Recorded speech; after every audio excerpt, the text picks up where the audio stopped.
Today I'm adding a costume to our swinging girl anatomy drawing.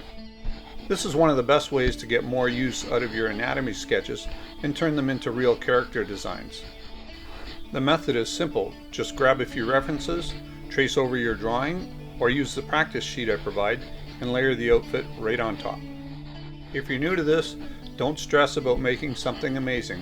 Start with basic clothes or borrow a costume from one of your favorite characters and then tweak it to your own style. That's what I'm going to do in this drawing. I'm just going to start with a very basic costume and just keep it simple and have some fun. By the end of this video, you'll see exactly how to add a costume to any of your drawings. So grab your pencil and let's get drawing. And you can download this template from the description below. It's just the outline of my swinging girl figure, and it's what I'm using here to add this costume. So if you know you're having trouble laying out a pose or whatever, just do this. It's simple, easy, perfect, right? By the way, if you're having any trouble at all in drawing faces, check out my video called How to Draw Perfect Faces Every Time, Step-by-Step 3-Area Face Method. I designed this video so anybody could learn to draw faces and have a system that would work every single time you want to draw a face. It's a real easy step-by-step method that anybody can learn. I'll make sure that the link for it is in the description.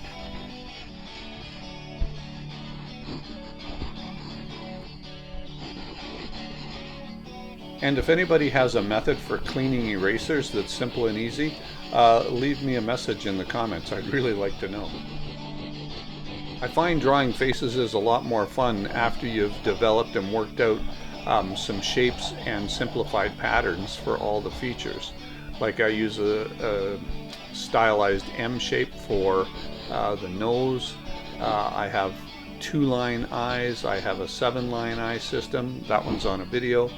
And I have all these shapes and formulas that I use for the features, so I know when I'm going to lay out a face that I already have, I know exactly what I'm going to do for each feature. So that makes it a lot more fun, and I highly recommend that you develop your own system for each feature of the face, and that way you can just add them in really quickly and makes drawing a lot more fun.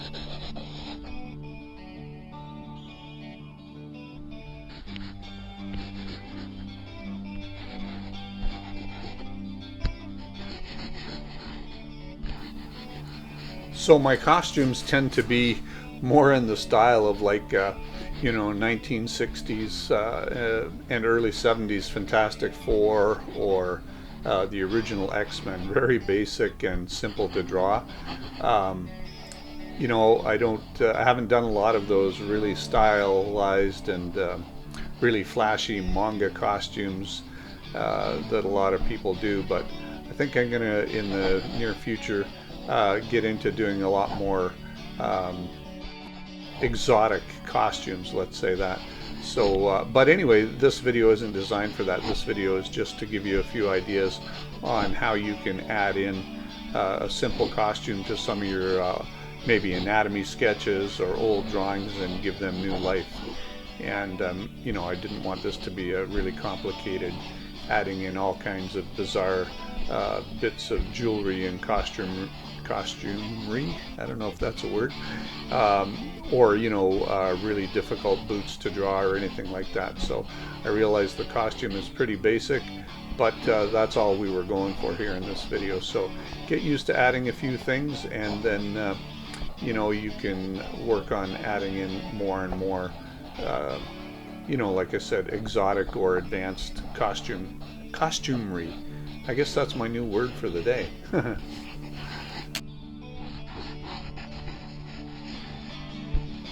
And I'm sure I've mentioned this before, but one of the easiest ways to develop costumes and things like that is to create a backstory for your character.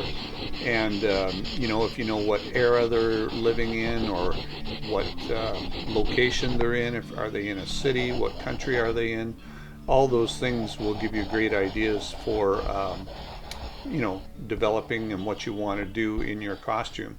So yeah, I'm always thinking of that. What's this character's name? Where do they live? How old are they? Do I want the costume to be simple and practical, or really flashy and extravagant? So take the time to think about that when you're doing a drawing or redoing a drawing. Just create a backstory, and it'll give you lots of ideas. So I always find it's a fun thing to do. After a while, I just decided to give this girl the name Crimson, and I guess that has to do with the fact that her suit is going to be red.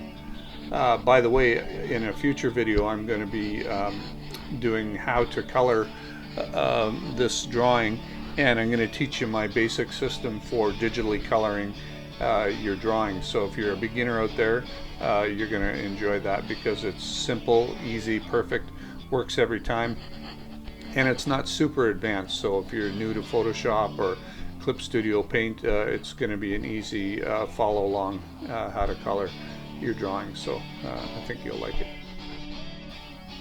I tend to draw a lot with my 2mm mechanical pencil, but to get in and do this face, I decided to go in with a smaller 0.7mm mechanical pencil. I just find doing small faces, I need a smaller lead to get in there and not mess things up.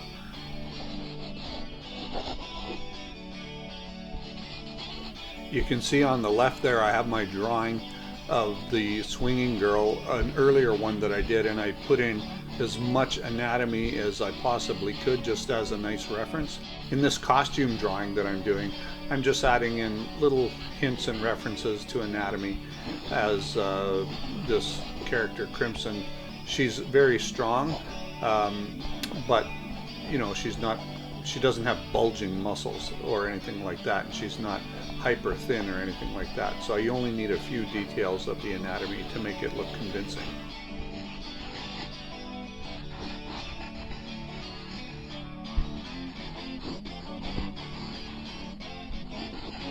One thing that has really helped me a lot this year is watching a lot of Dave Finch and Jim Lee videos, and watch them make a perfectly good drawing and then totally erase it and then draw right over it again.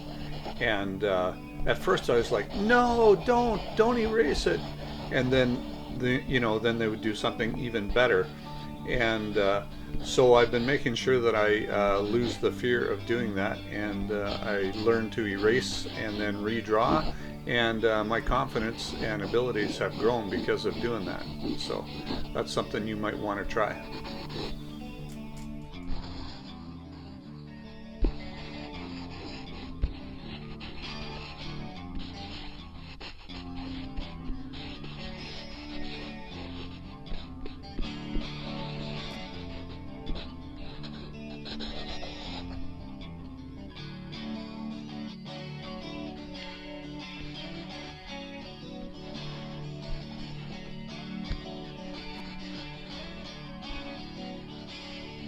Now, I've been watching lots of teaching videos online and just seeing what other people are doing and everything.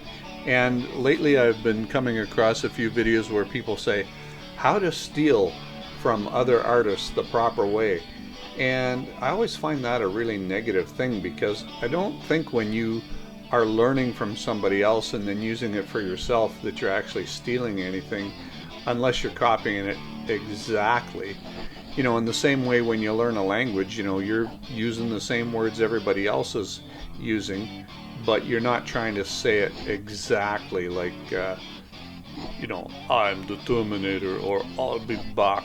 Then you're copying verbatim, and I don't think that's a good thing for yourself, because you won't grow doing that.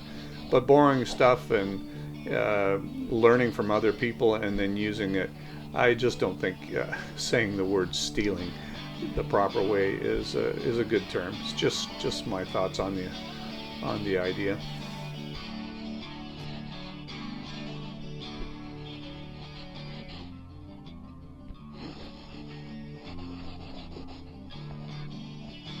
Another thing I'm going to do with this drawing is ink it, and I don't have a car right now, so I can't get to Staples to make some copies of my drawing. So what I'm going to do is I'm going to use my light table and make another copy and ink it.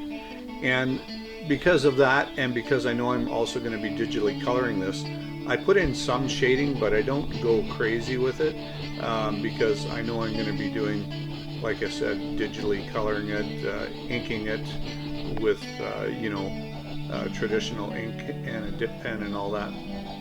So a lot of times I just get the basic line work done and some basic ideas of the shading and shadows and leave it at that. That's just the way I like to do it most of the time.